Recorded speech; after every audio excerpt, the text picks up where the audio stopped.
کسی پر رحم نہیں کیا. آپ جب دعا بھی کرتے ہیں دعا میں بھی ہمیں یسوع مسیح نے کیا سکھایا ہے. اسی کہنے ہیں کہ جس طرح اسی لوگوں دے قرض گناہ ساری چیزیں معاف کرنے تو بھی سانو معاف کر, اور ہم کسی کو معاف نہیں کرتے. اسی لیے تو آج تک ہمیں معافی نہیں مل رہی, آج تک ہم مصیبتوں سے باہر نہیں نکلے. اسی لیے تو آج تک ابھی تک ہم انہی دکھوں انہی مصیبتوں میں پھنسے ہوئے. مسیح یسوع کے آنے کے باوجود بھی ہم نے یہ باتیں نہیں چھوڑی, اس وجہ سے ہم دکھ اور مصیبت میں پھنسے ہوئے ہیں. میں آپ کو بتانا چاہتا ہوں, اگر آپ کی زندگی میں خوشحالی نہیں, اگر آپ مصیبت میں ہیں, اگر آپ بیماری میں ہیں, اگر آپ دکھ میں ہیں, تو آپ سب سے پہلے پتہ کیا کریں؟ دوسروں کو معاف کریں تاکہ خدا آپ کو معاف کرے.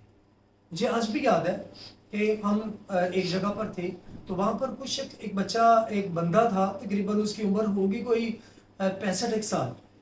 وہ نا فالج کا اٹیک اسے ریسنٹلی ہوا تھا. تو میں لاہور سے وہاں پر گیا ہوا تھا, مجھے بتایا انہوں نے, میں اس کے پاس گیا تو خدا نے مجھے رویا دی کہ ان کے بچوں نے اور انہیں بپتسمہ نہیں لیا ہوا. میں نے انہیں جب بتایا یہ ساری باتیں, ان کی آنکھوں میں آنسو آ گئے. تو کہتے ہیں کہ پاسٹر کل ہمیں بپتسمہ دے دے. میں نے کہا میں نے ایسے آپ کو بپتسمہ نہیں دے سکتا. بپتسمے کے کچھ اصول ہیں, پہلے آپ کلام مقدس کو سیکھیں کہ لینا کیوں ہے, اس کی وجہ کیا ہے, اس کا فائدہ کیا ہے, اور کن کن چیزوں کو چھوڑنا پڑتا ہے, تو پھر میں آپ کو بپتسمہ دوں گا. انہوں نے کہا جی چلیے ٹھیک ہے. تو میں پہلے دن ان پہ اس پہ دعا کی تو وہ شخص بیٹھ نہیں سکتا تھا. خدا نے اتنا فضل کیا کہ وہ بیٹھنا شروع ہو گیا. اور جب کل 2-3 دن کلام سنایا, وہ اپنے بیٹے کو نا بے دخل کرنے والا تھا.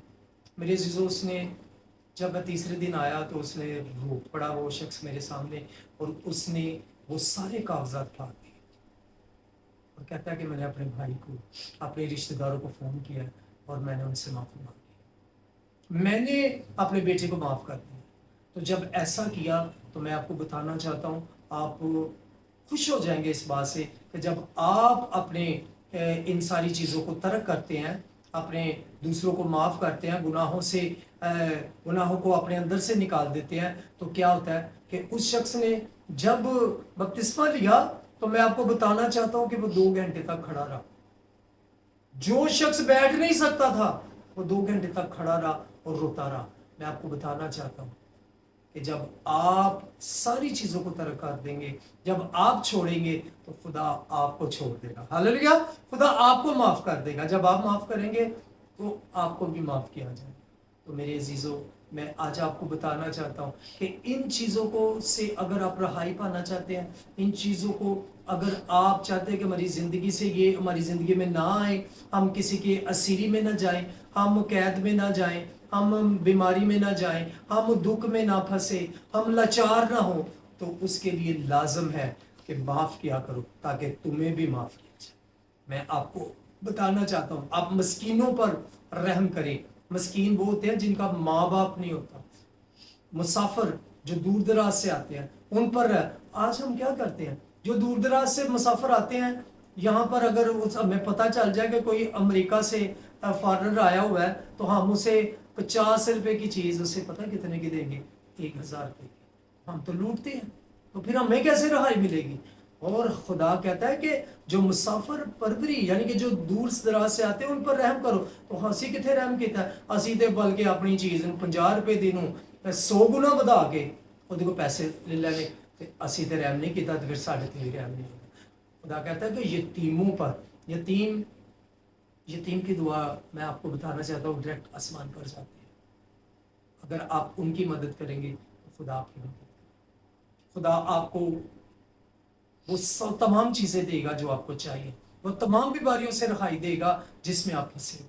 تو عزیزو, اس بات کو جانیں کہ ہم جو ہیں وہ ہم اپنے زندگیوں میں, اپنے دلوں میں رحم دلی کو پیدا کریں, کیونکہ اس طرح ہم رحم دلی دکھا کر خدا کی بادشاہی میں جا سکتے ہیں.